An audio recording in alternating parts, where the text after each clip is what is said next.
안녕하십니까, 전은성입니다. 자, 저번에 성수동 전략정비구역에서 한번 방송이 나간 다음에 너무 비싸고 어디를 해야 되느냐 이런 문의가 굉장히 많이 왔어요. 그리고 또 제가 가면은 또 가격이 너무 많이 오른다라는 말씀도 많이 하십니다. 그래서 오늘은 가보기 전에 한번 한강변 유망 지역이 어딘지를 한번 짧게 분석을 해보는 시간을 갖도록 할게요.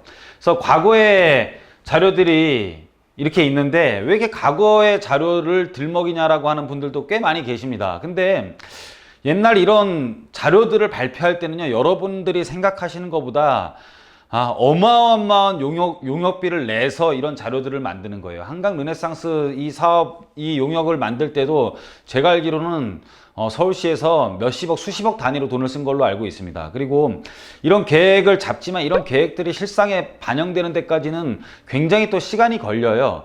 이 당시에 나왔던 중공업지 종합발전계획이라든지 서남부 르네상스 사업이라든지 이런 것들이 이제 와서 빛을 발하는데 이 한강변에 대한 수변지역 공공성 재편 계획도 이제 개편해도 될 정도의 서울시의 소득 수준이라든지 여러 가지가 변해 있는 걸로 보여집니다. 그래서 이제 와서 이제 한강에 대한 얘기들이 다시 한번 대두되면서 실현이 하나하나씩 될 걸로 예상되고요.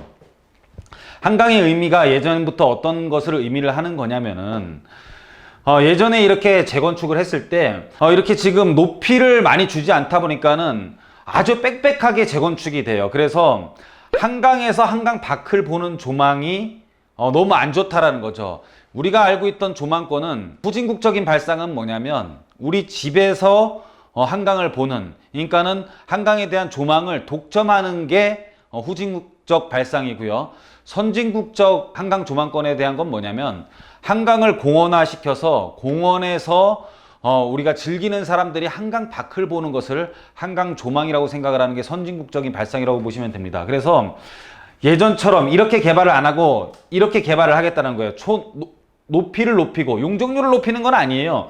높이를 높이고 용적률을 그대로 두면은 그러니까 요렇게 지을 게 한 칸이 더 위로 올라간다라고 보시면 되죠. 그렇게 돼서 개방감이 나온다라고 보시면 될 것 같습니다. 그래서 예전에는 어떻게 개발이 됐냐면 이게 잠실지구 같은 경우에요.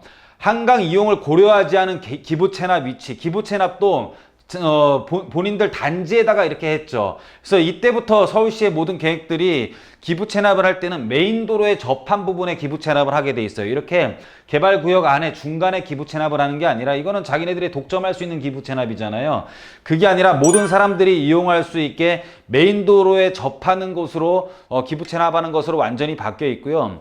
이 한강변에 대해서는 공공이 개입을 하는데 여러분들이 알고 있는 공공 재개발에 대한 공공 개입이랑은 완전히 다른 의미예요. 어떤 거냐면은 이런 것들을 인정 못하겠다. 그래서 민간이 사업 승인 준비를 다 한 다음에 공공이 이렇게 승인을 해주는 거였어요. 민간이 정비 계획을 하고 기부 체납을 정한 다음에 사업 승인을 공공에서 하는 거였는데 그게 아니라 공공이 모든 계획을 세운 다음에 거기에 대해서 민간이 기부 체납을 하고 어떻게 지을지, 그러니까 이런 경관계획 모든 것들을 공공이 개입을 하는 거예요. 여러분들이 지금 알고 있는 우리 공공재개발이랑은 한강은 전혀 다른 얘기입니다.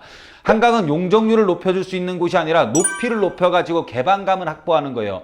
높이를 높이고 용적률을 높이면 더 빽빽하게 폐쇄적으로 되겠죠. 개방감이 확보가 안 되고. 그렇기 때문에 한강변 같은 경우는 공공이 개입하는 개념이 공공재개발과는 완전히 차원이 다르게 공공성, 그러니까 한강에 대한 조망을 한강에서 밖을 볼 수 있는 조망을 확보하는 개념이라고 보시면 돼요.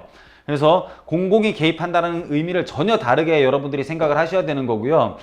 자, 토지거래 허가구역이 얼마 전에 나왔는데 이렇게 네 군데가 나왔죠. 이 중에서 압구정동 한강변에 있고요. 여의도 한강변에 있고요. 목동을 빼고 성수동 한강변에 있습니다. 지도를 한번 보도록 하겠습니다.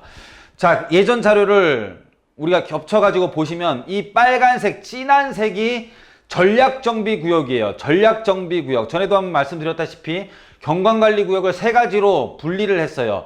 전략, 유도, 일반. 위에 게 훨씬 더 좋은 거죠. 빨간색이 훨씬 진한 빨간색일수록 좋은 거라고 보시면 되는데 그 중에 성수가 전략정비구역으로서 토지거래 허가구역으로 지정이 됐고요.